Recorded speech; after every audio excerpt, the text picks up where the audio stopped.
On the morning of August 13th, 2018, a pregnant woman named Shanann Watts and her two young daughters, 4-year-old Bella and 3-year-old Celeste, vanished from their home in Frederick, Colorado. Their car was still parked in the garage. Their cell phones, purses, and essential medication were left sitting inside the house. There were no signs of forced entry, no struggle, and nothing stolen. To the outside world, it seemed as though an entire family had simply vanished overnight. The investigation. Within hours, police and panicked friends flooded the house.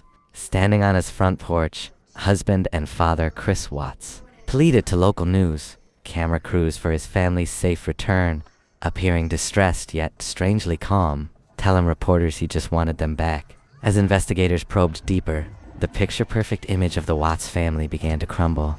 Detectives soon uncovered that Chris was hiding a major secret. He was having an extramarital affair with a coworker and wanted out of his marriage. The confession? Just 2 days after his wife and daughters vanished, Chris failed a police polygraph test. When confronted with the results and evidence of his affair, his composure cracked.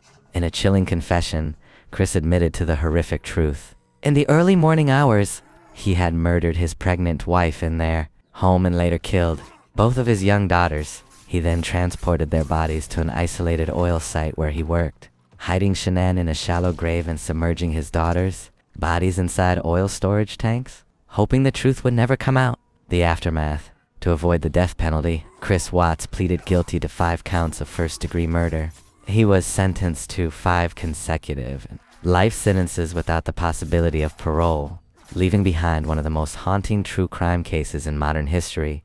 When the horrific details of the murders came to light, public attention quickly turned toward Nicole Kessinger, the woman with whom Chris Watts was having an extramarital affair. Nicole voluntarily approached police before Chris was even arrested. When she realized Shanann and the children were missing, she questioned Chris extensively. Feeling his answers were evasive and suspicious, she contacted investigators and provided detailed records of their phone calls and relationship timeline. Despite cooperating fully with law enforcement, who confirmed she had no prior knowledge of or involvement in the murders, conspiracy theories, online harassment, and death threats from media and internet sleuths. Due to severe threats to her safety and complete loss of privacy, Nicole had to leave her job at Anadarko Petroleum, delete her digital footprint, and move away from Colorado. She was assisted in changing her legal name and relocating to an undisclosed arrangement to build a new life in total anonymity. Consecutive life sentences, without the possibility of parole, plus an additional 84 years for unlawful termination of a pregnancy and tampering with deceased human bodies.